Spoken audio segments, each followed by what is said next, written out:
The text came in at 7:52 on a Saturday morning, while Lina was still deciding whether the day required actual clothes or just the version of herself that stayed in bed until noon. Pack for outside. Not the city kind of outside, the actual kind. She stared at it long enough that her coffee went from hot to merely warm. Define the actual kind. Trees, dirt. A thing I want to show you that I haven't shown anyone. Downstairs in 40? She was downstairs in 25, which she would later deny. In hiking boots she'd bought 2 years ago for a trip she never took, and jeans that still had the tag-fold crease down one thigh. Liam was leaning against his car. An old, meticulously kept sedan that looked like something an architect would drive specifically to annoy people who assumed architects drove nicer cars. With 2 coffees and a paper map spread open on the hood, actual paper, creased soft at the folds from use. "You have a phone," Lina said by way of good morning. "I have a phone I don't trust past the county line." He folded the map along its existing creases, unhurried, the way he did everything with his hands. "Also, I like maps. Sue me." "That's the least surprising thing you've ever told me." "I contain multitudes," he said, handing her a coffee, and she laughed before she'd even sat down, because he'd used her own line back at her, months later, exactly on time, like he'd been saving it.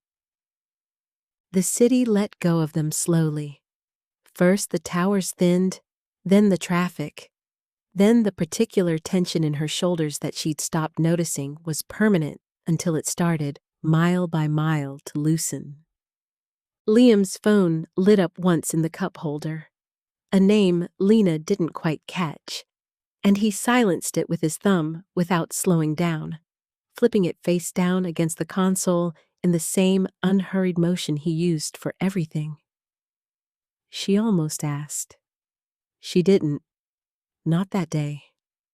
Filing it instead under the small, unremarkable mysteries you let a new relationship keep, the ones that don't seem to matter yet. "Where are we actually going?" "You'll see it before I can explain it properly. Explaining it first would ruin it." He glanced over, checking something in her face. "Trust me?" "Ask me that again after 2 hours in a car with a man who won't use GPS. I have a map. You have a piece of paper with your father's handwriting on it, which is different from a map, and you know it's different, and you're hoping I won't notice." He didn't argue with that, which she took as confirmation. They fought, lightly and at length, over the radio. He wanted the classical station because it's good driving music. She wanted anything with words because I need to know a human being made this on purpose, and settled, as a compromise neither of them fully committed to, on a station playing songs old enough that they both mostly knew the choruses and neither knew the verses. Somewhere around the second exit, they were both singing badly at a chorus they'd guessed the words to wrong in the exact same way, and Liam laughed hard enough that he had to blink the windshield back into focus. "You're a terrible singer," Lina said, delighted. "I'm an architect. My talents are load-bearing, not vocal." "That's not a real sentence." "None of my sentences before 9 a.m. are real sentences. Ask anyone." "I'm asking you." "I contain multitudes," he said again, and this time she threw a balled-up napkin at him, and he caught it one-handed without looking. And something about the ease of that, how little either of them had to try, settled into her chest and stayed there for the rest of the drive. Her phone buzzed twice against her thigh. Once her mother, forwarded to voicemail without ceremony. Once a calendar reminder she swiped away without reading, The kind of small daily maintenance she used to treat like scripture and had lately started treating like weather, something to note and move past. They stopped, an hour in, at a gas station so small it seemed to exist mostly out of politeness. One pump, a hand-painted sign advertising lemonade in letters that had faded to almost nothing. A dog asleep in a patch of sun that didn't so much as lift its head when they pulled in. "This is where the lemonade's from," Liam said, like he was introducing her to an old friend. "Best in the state. Unverified, but I believe it completely." The woman behind the counter recognized him. Not warmly exactly, but with the specific, unbothered familiarity of someone who'd seen the same face pass through a handful of times a year, for longer than either of them had been dating. "Your dad used to get two," she said, ringing them up. "You want one or two?" Something crossed Liam's face, quick and complicated. "Two," he said. "Please." Outside, they sat on the tailgate of someone else's truck that had clearly been parked there so long it had become informal public seating. And Lina watched him turn the paper cup slowly in his hands without drinking from it. "You okay?" She still remembers the two-cup thing. He huffed something that wasn't quite a laugh. "I don't even know if she knows he's gone. I never told her. Felt strange, walking in to correct a stranger's small kindness."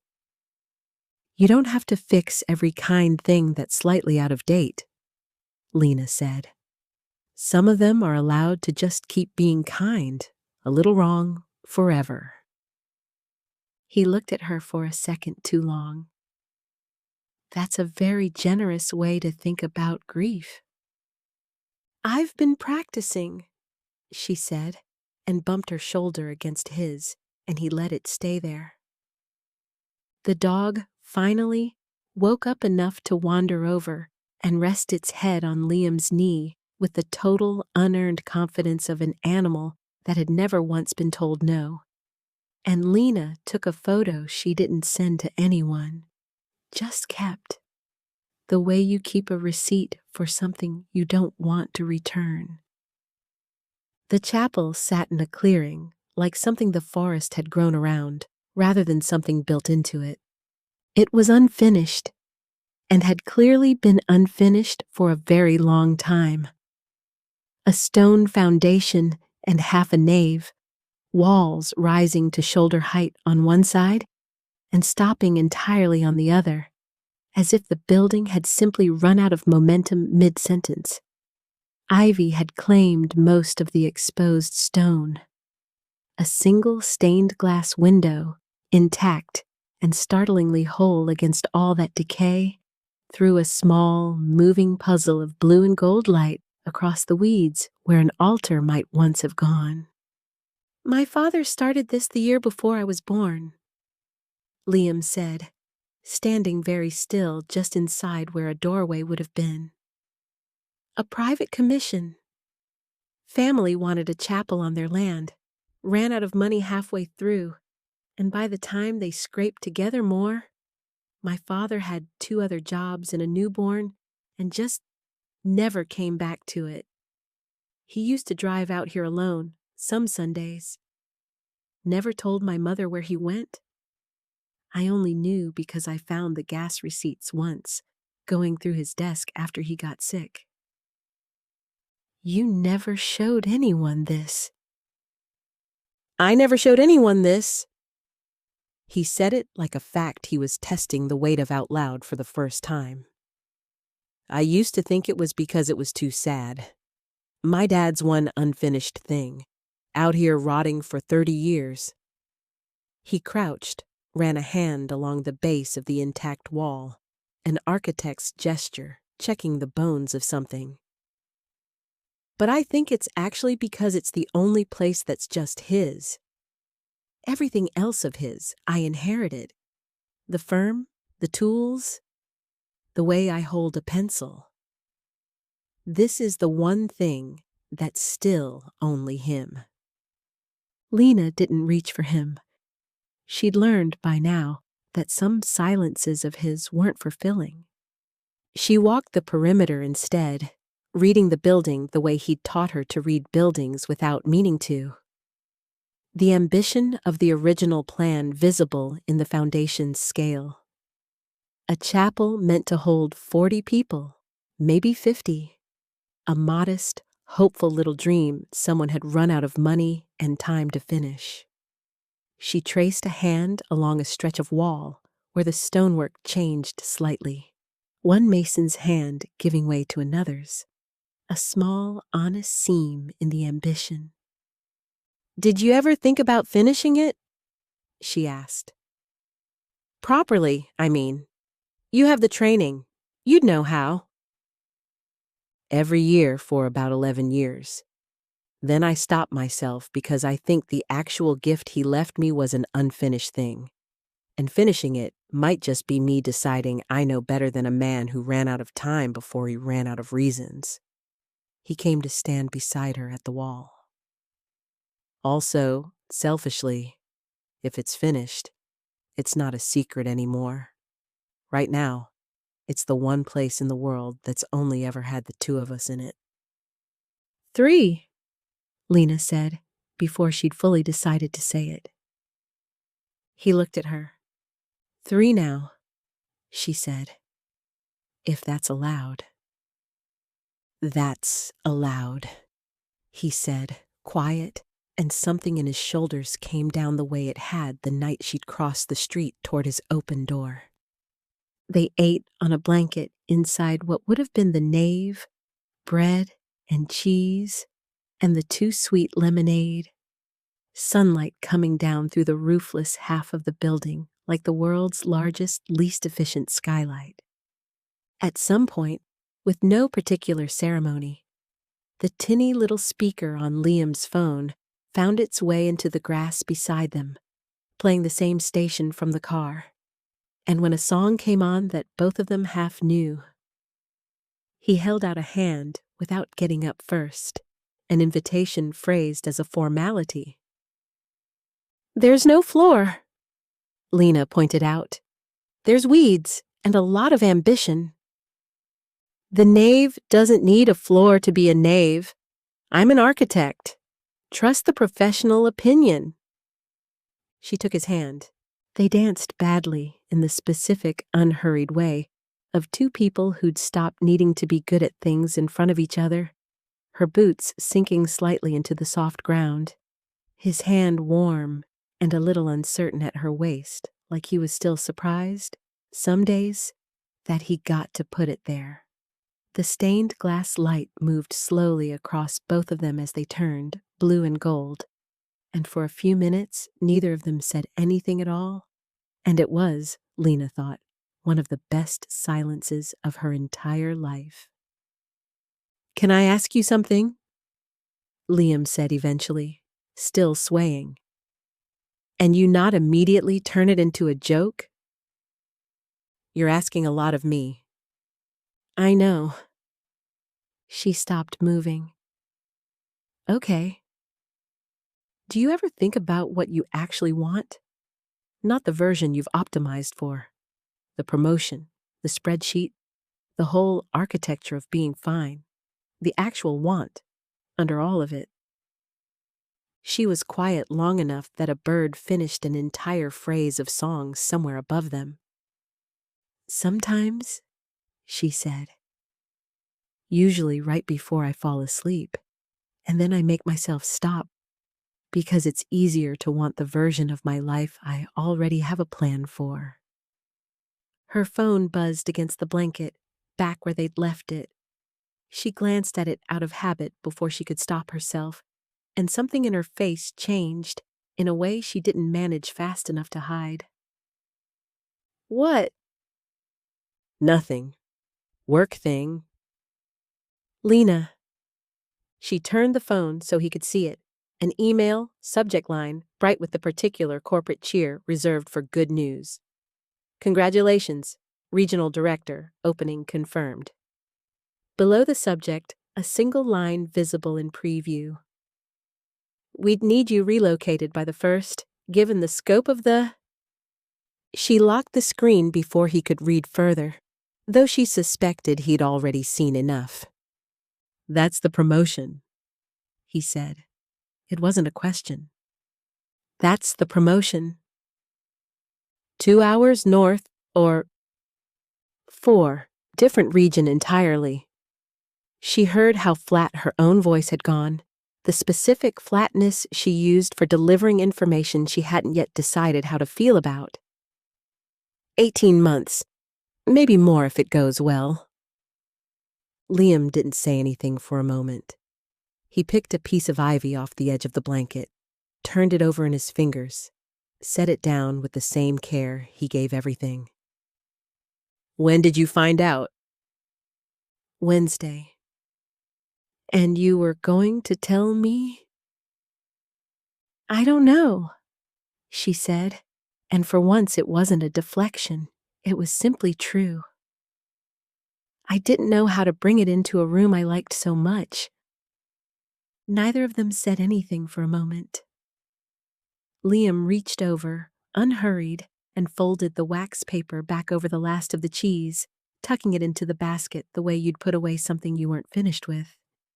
Just paused on.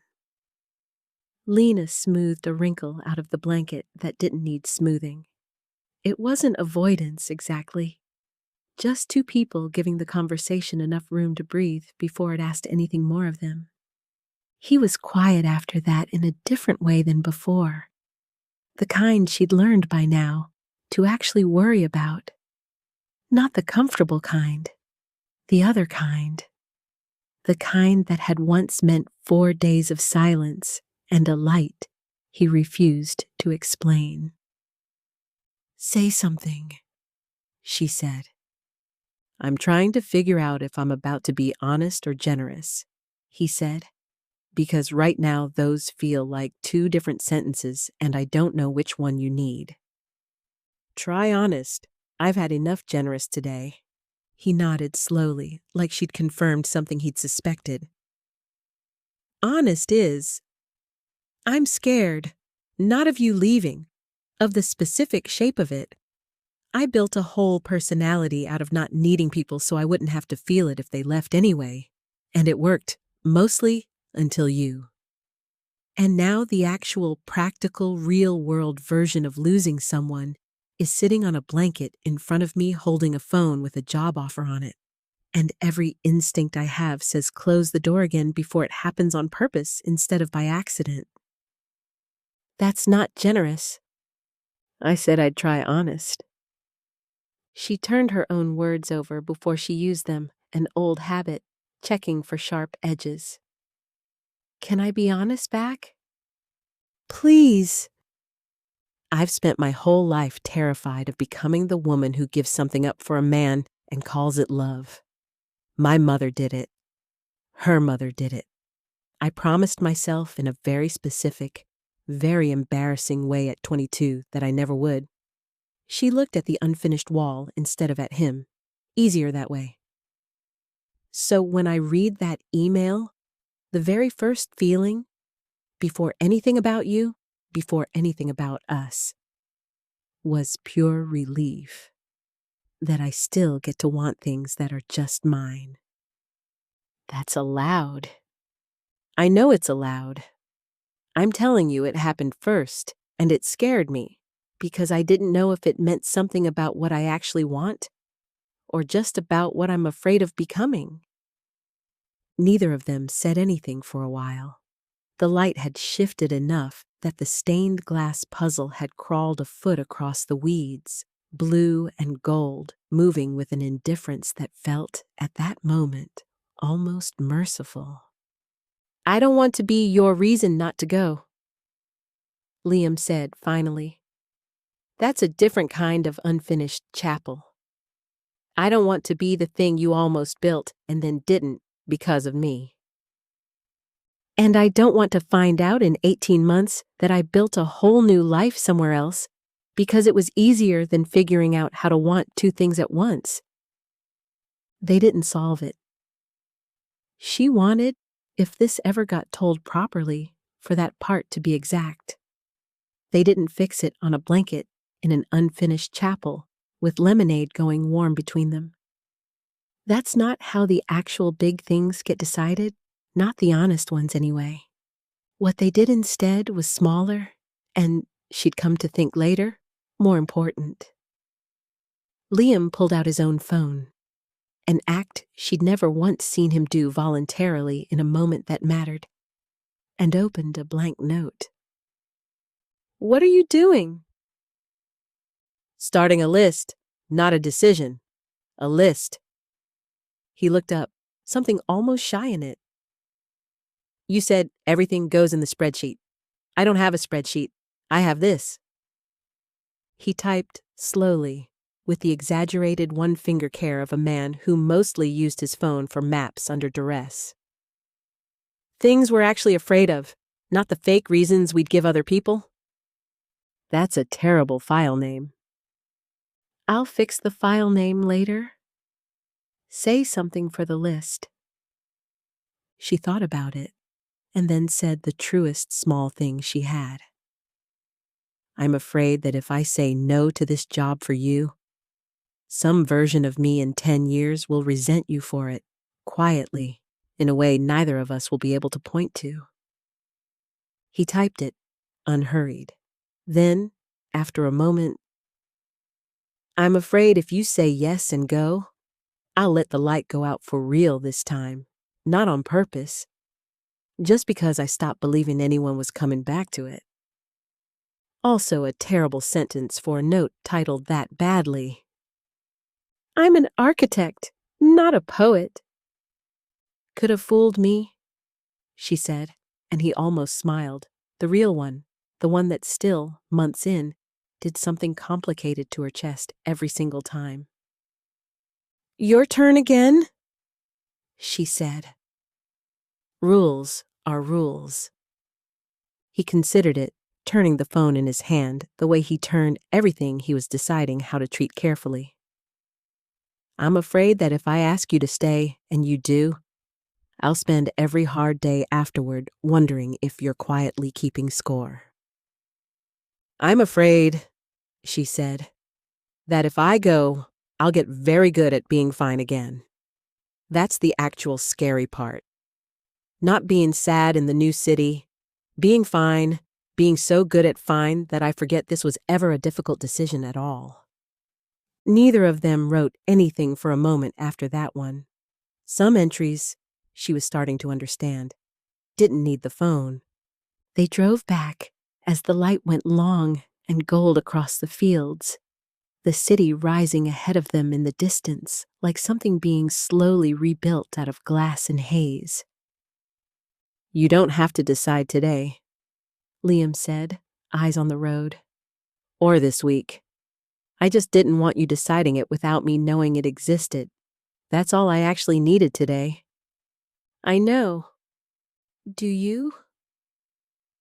"I'm working on knowing it," she said, which was, she thought, probably the most honest answer either of them had managed all day.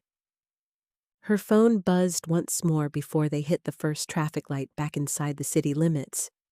Not work this time, a text from an unknown local number, the kind of thing she'd normally have swiped away without a second thought. "This is Marcus, from the 9th Street Project. Liam gave me your number a while back. Said you might know someone good with logistics for a relocation."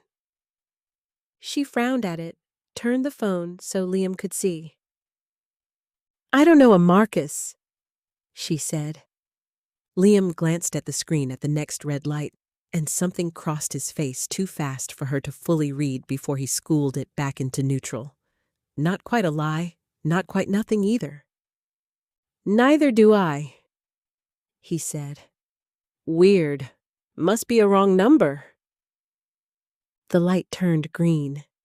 He didn't say anything else about it, and neither for the moment did she. Though she noticed, filing it away the way she filed everything, that his hands had gone very still on the wheel, and that he hadn't actually answered the question she'd asked, only the one that was easier. She didn't know yet what Marcus, or the Ninth Street Project, or the promise Liam had apparently made to a stranger without telling her, had to do with anything.